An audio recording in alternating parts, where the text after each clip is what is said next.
అందరికీ నమస్కారం. ఓం శ్రీ మాత్రే నమః. కొబ్బరికాయ దీపం వెలిగిస్తే గొప్ప స్థాయికి ఎదుగుతారు. విపరీతమైన ధనయోగం, సకల సంపదలను చేకూర్చే దీపమే నారికేల దీపం. కొబ్బరికాయతో వెలిగించే దీపమే నారికేల దీపం. నారికేల దీపం వెలిగించడం వల్ల ఎన్నో శుభ ఫలితాలను పొందవచ్చు. జీవితంలో ఒక్కసారి అయినా సరే ఖచ్చితంగా కొబ్బరికాయ దీపం వెలిగించాలి. పురాణాల్లో మనకి చాలా విశేషంగా ఈ నారికేల దీపం గురించి చెప్పారు. మీ ఇంటికి ఎలాంటి కష్టాలు ఉన్నా సరే మీ కష్టాలు అన్నిటినీ కట్టెక్కించే ఏకైక దీపం నారికేల దీపం. కుటుంబ సమస్యలు, అనారోగ్య సమస్యలు, డబ్బు సమస్యలు, అప్పుల బాధలు, ఇలా ఎలాంటి సమస్యకైనా సరే ఒక్కసారి నారికేల దీపాన్ని వెలిగించి చూడండి. ఆ పరమేశ్వరుని అనుగ్రహం వల్ల ఖచ్చితంగా కష్టాలన్నీ తీరిపోతాయి. నారికేల దీపాన్ని ఎలా వెలిగించాలి, ఏ రోజున వెలిగించాలి, పాటించాల్సిన నియమాలు ఏమిటి అనే విషయాల గురించి ఇప్పుడు వివరంగా తెలుసుకుందాం. దేవతలకే దేవుడైన ఆ పరమేశ్వరునికి 3 కన్నులు ఉంటాయి. అలాగే కొబ్బరికాయకి కూడా 3 కళ్ళు ఉంటాయి. కాబట్టి ఆ పరమేశ్వరునికి అలాగే కొబ్బరికాయకి చాలా అనుబంధం ఉంటుందట. కొబ్బరికాయలో త్రిమూర్తులు నివసిస్తారు. సంపదకు ఆదిదేవత అయిన లక్ష్మీదేవికి కూడా కొబ్బరికాయ అంటే చాలా ఇష్టం. ముక్కోటి దేవతలకు కూడా కొబ్బరికాయ అంటే చాలా ప్రీతికరమైనది. కాబట్టి మనం పూజలు చేసేటప్పుడు, గుడికి వెళ్ళేటప్పుడు ఖచ్చితంగా దేవునికి కొబ్బరికాయ కొడతాము. కాబట్టి ఇంతటి పవిత్రమైన కొబ్బరికాయలో దీపం వెలిగిస్తే పూర్వజన్మ పాపాలన్నీ తొలగిపోయి అఖండ రాజయోగం వరిస్తుంది. ఈ నారికేల దీపాన్ని సోమవారం వెలిగిస్తే కోటి జన్మల పుణ్య ఫలితం లభిస్తుంది. అన్ని దీపాల కంటే నారికేల దీపం చాలా శ్రేష్టమైనది. శివునికి ఇష్టమైన సోమవారం రోజున కొబ్బరికాయలో దీపం వెలిగిస్తే మీ మనసులో ఉన్న ఎలాంటి కోరికనైనా సరే నెల రోజుల్లో నెరవేరుతుంది. మీ ఇంటిపై శివుని అనుగ్రహం లభిస్తుంది. అంతటి శక్తి ఈ నారికేల దీపానికి ఉంటుంది. ఏదైనా ఒక సోమవారం రోజున స్త్రీలు శుచిగా తలస్నానం చేసి ఇంటి మొత్తాన్ని శుభ్రం చేసుకొని ఇల్లంతా పసుపు నీళ్లు చల్లి ఇక పూజ చేసే స్త్రీలు నిండు ముత్తైదులాగా తయారవ్వాలి. చేతుల నిండుగా గాజులు వేసుకొని, నుదిటిన కుంకుమ పొట్టు పెట్టుకొని, కాళ్ళకు పసుపు రాసుకొని, చీర కట్టుకొని ఇంట్లో పూజ ప్రారంభించాలి. ముందుగా మీ పూజ గదిని శుభ్రం చేసుకొని మీ పూజ గదిలో ఉన్న శివపార్వతుల పటాన్ని తడిగుడ్డతో శుభ్రంగా తుడుచుకోవాలి. తర్వాత శివపార్వతుల పటానికి గంధం బొట్లు పెట్టండి.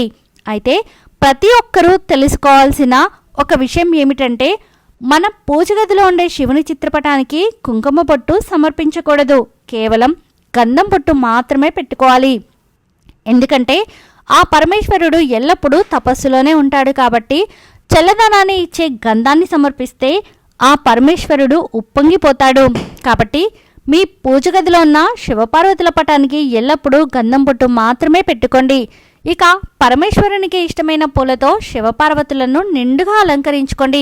బిల్వపత్రం అంటే శివునికి చాలా ఇష్టమైనది. కాబట్టి నారికేల దీపాన్ని వెలిగించే రోజున శివుడికి ఇష్టమైన పత్రాలను అలాగే పూలను సమర్పించడం వల్ల మీరు చేసే పూజకు రెట్టింపు పుణ్య ఫలితం లభిస్తుంది. బిల్వపత్రం అందుబాటులో లేని వాళ్ళు జిల్లేడు పూలు కానీ, గన్నేరు పూలు కానీ, పారిజాత పుష్పాలు కానీ, శంకు పుష్పాలను కానీ శివునికి సమర్పించండి. మీకు అందుబాటులో ఉన్న పుష్పాలతో శివుడిని పూజించండి. వ్యాపారాలు చేసేవాళ్ళు గన్నేరు పూలతో శివుడిని పూజిస్తే మీ వ్యాపారం బాగా వృద్ధి చెందుతుంది. శంకు పుష్పాలతో శివుడిని పూజిస్తే డబ్బు సమస్యలన్నీ తొలగిపోతాయి. మీ ఇంటికి విపరీతమైన సంపద చేకూరుతుంది. జిల్లేడు పూలతో శివుడిని పూజిస్తే 7 తరాల ఐశ్వర్యం ప్రాప్తిస్తుంది. వెలగపండును శివుడికి సమర్పిస్తే పుత్ర సంతానం వరిస్తుంది. ఈ విధంగా వివిధ రకాల పూలతో శివపార్వతుల పటాన్ని నిండుగా అలంకరించుకొని శివుని పటం ఎదురుగా అష్టాదళ ముగ్గును వేయండి.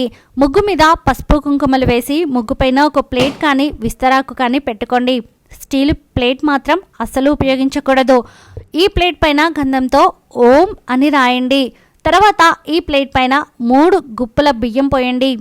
ఈ బియ్యం పైన కొబ్బరి చిప్పను పెట్టి దీపం వెలిగించాలి. కాబట్టి ముందుగా ఒక మంచి కొబ్బరికాయను తీసుకుని కొబ్బరికాయ మీద ఉన్న పీచుని తీసి శివునికి నమస్కారం చేసుకుని కొబ్బరికాయను పగలగొట్టండి. కొబ్బరికాయలో ఉన్న నీటిని ఒక గ్లాసులో పోసుకొని పక్కన పెట్టండి. మీరు కొట్టే కొబ్బరికాయ 2 చెక్కలుగా పగలాలి. 3 కళ్ళు ఉన్న కొబ్బరి చిప్పను తీసుకుని పీచు మొత్తం తీసేసి ప్లేట్లో ఉన్న బియ్యం మీద పెట్టి శివునికి నమస్కారం చేయండి. ఈ కొబ్బరి చిప్పకి కుంకుమ బొట్లు పెట్టి ఈ కొబ్బరి చిప్పలో నువ్వుల నూనె కానీ కొబ్బరి నూనె కానీ ఆవు నెయ్యి కానీ పోసుకోవాలి. నువ్వుల నూనెతో దీపం వెలిగిస్తే కుజదోషాలు, రాహుకేతు దోషాలు, అష్టమి దోషాలు, ఇలా మీ జాతకంలో ఉన్న దోషాలన్నీ తొలగిపోతాయి. కొబ్బరి నూనెతో దీపం వెలిగిస్తే డబ్బు సమస్యలు, అప్పుల సమస్యలన్నీ తీరిపోతాయి. ఇక అన్నిటికన్నా ఆవు నెయ్యి చాలా శ్రేష్టమైనది. ఆవు నెయ్యితో దీపం వెలిగిస్తే ముక్కోటి దేవతలు సంతృప్తి చెందుతారు. ఈ విధంగా మీకు అందుబాటులో ఉండే నూనెను కొబ్బరి చిప్పలో పోసి 3 జ్యోతులను వెలిగించాలి. 2 ఒత్తులను కలిపి 1 జ్యోతి వెలిగించాలి. ఇలా మొత్తం 6 ఒత్తులతో 3 జ్యోతులు వెలిగించాలి. ఈ దీపం వెలిగించగానే ముక్కోటి దేవతలు అందరూ ప్రత్యక్షమవుతారట. కాబట్టి ఈ నారికేల దీపానికి నమస్కారం చేసుకుని మీకున్న కష్టాలన్నీ త్వరగా తీరిపోవాలని ఆ పరమేశ్వరునికి చెప్పుకుంటూ నమస్కారం చేయండి. అలాగే ఈ నారికేల దీపానికి పూలు అలాగే అక్షింతలు వేయండి.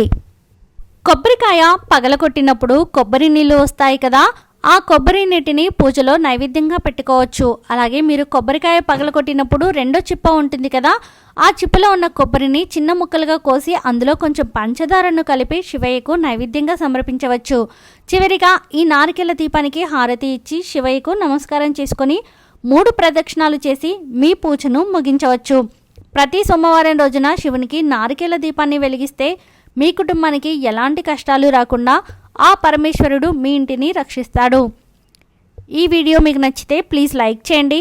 మరికొంతమందికి వీడియోని షేర్ చేయండి. ఫస్ట్ టైం ఛానల్ని చూసిన వారు సబ్స్క్రైబ్ చేసుకొని పక్కనే ఉన్నటువంటి బెల్ ఐకాన్ని క్లిక్ చేయండి. సర్వే జన సుఖినో భవంతు.